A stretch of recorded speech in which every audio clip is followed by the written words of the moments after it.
Miles is terrible. He might be the worst player on the team. Man, look, the worst player on the team, Carter. Stop it. We got CFL players up there. If he was on the Cowboys, he'd be their number one back. That is true. I feel like, you know what I'm saying? He's not that bad, bro. But speaking, I didn't want to see him card off though. But speaking of the worst player on the team, Bryce Young did go 15 for 25, 126 yards, 1 TD. What grade would you give him based off that performance that we just saw? I give him another B- again, consistent with what it was last week. I felt like he made some good throws. There was some timely third downs that he did miss. He had no turnovers, right? No. So he had no turnovers. He was sacked one time. We saw him extend the pocket on a lot of throws, just kind of climbing the pocket and even kind of moving around to be able to get. We know he is shorter. I mean, that's just what you got to deal with. But he was able to find throwing lanes. Again, we saw Sanders kind of break out with him, Coker, and then we still got XL. So, I mean, I like what I've seen from him again. Once again, the progression in these 3 games from Bryce Young is what I've been waiting to kind of see his entire career. I mean, it's only his second year, but if I would have seen this 3-game stretch from him his rookie year, I feel a lot more optimistic. But right now, I'm seeing with this 3-game stretch, I mean, I want him to ride it out for the rest of the season, at least with the way he's playing. I'm not saying he's a future, but we're seeing what we got with him. You know what I'm saying? And I feel like that's fair. I mean, I think for what we gave up. At a B, I mean, I came to the reasoning for pretty much the same, or I came to that grade for pretty much the same reasoning in terms of we got to see a little bit of escapability this week. That was good to see. Just ultimate growth, man. Once again, I'm grading him on the Bryce curve. So I'm not grading him. I'm grading him based on what I have seen. And this has been growth. Once again, still not sold on him as being our guy yet. So I give him a D-. I'm grading him, and this is to be honest. If he was a 7th round pick, I might have y'all grades.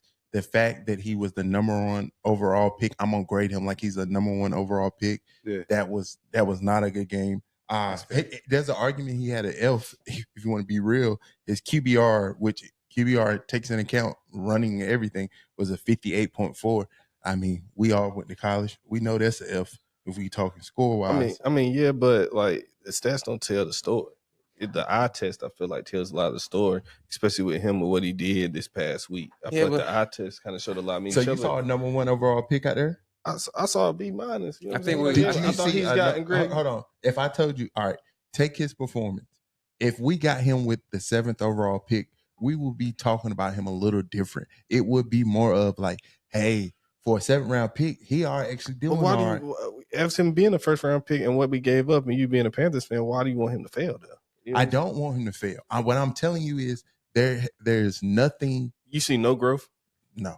I think two things. No growth. I don't agree with that space, but I think both of what me and Carter was saying at the beginning, or just a few minutes ago, and what you're saying can both be true. If you're grading him on a scale of, I want him to be what I think a number 1 pick should be, because Caleb is the number 1 pick and he's not looking good. So I don't know exactly is the number 1 pick. No, what but I'm saying number 1 pick then. If we get what he means though. He means when you're the number 1 pick, you're expected to come out there and not play CJ Stroud level, but play like you're a competent quarterback. He hasn't shown us that, so that's fair.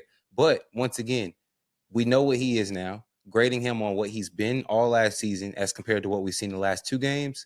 From that standpoint, I would give him a C because I have seen growth. Now, if you ask me, comparative to what I thought he was going to be, what did I see out there? I would agree that's a D because it's still not good enough. That's not what I want to see, but that's why I said I'm not sold on him. I don't think, Carter, are you sold on him?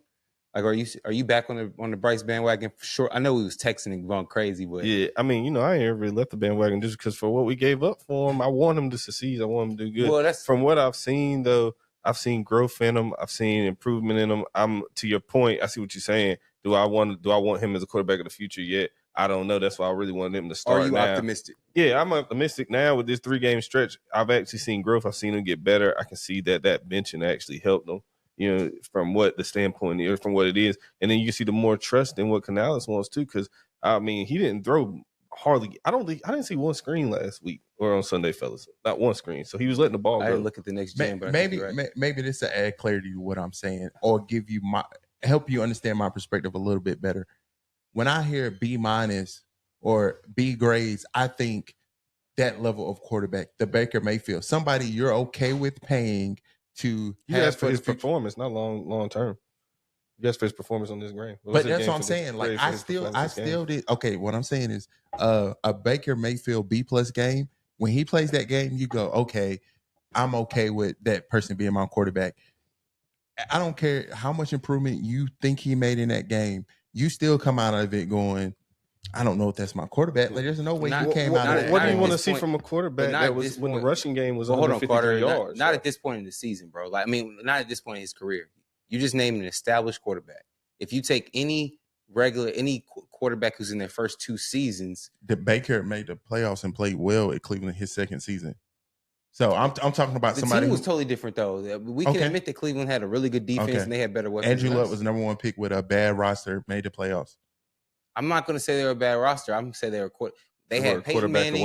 They won 12 games.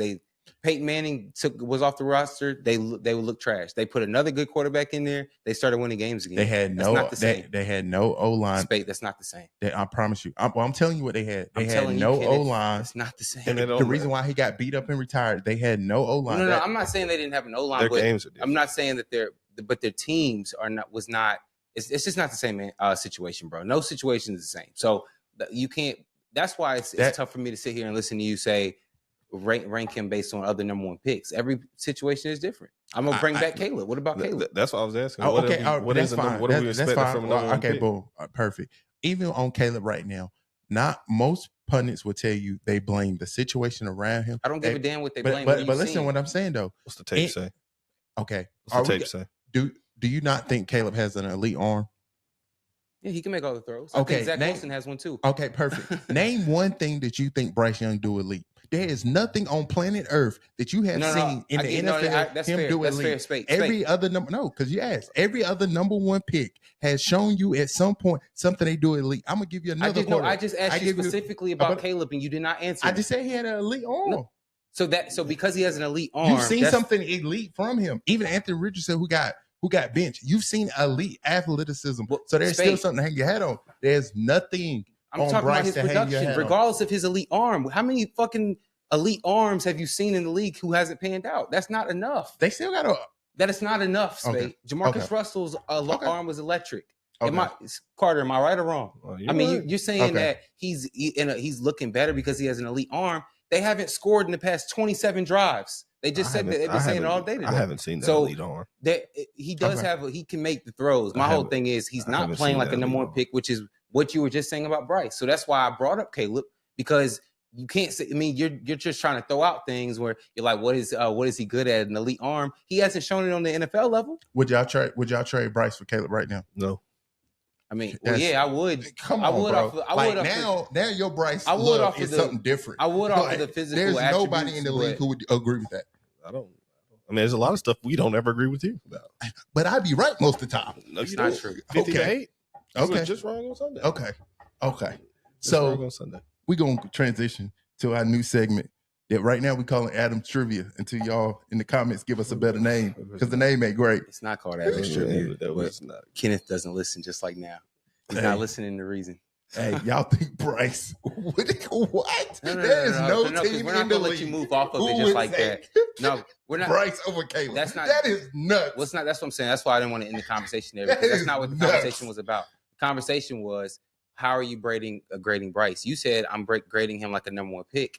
So I guess my question to end this fairly would be, what do you grade Caleb right now? Oh, a D as well. Okay. He's been playing like a D. I'm consistent in that. That's fair. But I'm saying there's still more hope when I say the elite arm. I didn't ask you there's that. More hope. Because I agree. I give him a D too. I'm not over here saying Caleb is playing like an A. I'm just saying, when you say to play like a number 1 pick, I'm just like, there's not a cookie cutter for a number 1 pick. Trevor Lawrence still isn't good. Oh, that's what I'm saying. I'm consistent in that. Like when they play like that, the same way, like the way Purdy is being touted as the way he is because of his draft position. You can be consistent in your grading and still be wrong. I'm just going to leave it at that. You know what I'm saying? Because to grade a first and second year quarterback and say, because they got drafted high, that's on the evaluators. But because they got drafted high, I'm not going to look at the progression that he's making from game to game and be like, you said you hadn't seen any progression. That's foolish by any imagination, Spade. To be like, there's a reason that Canales even let him play in the next game. I mean, but we're just going to have to agree to disagree on that.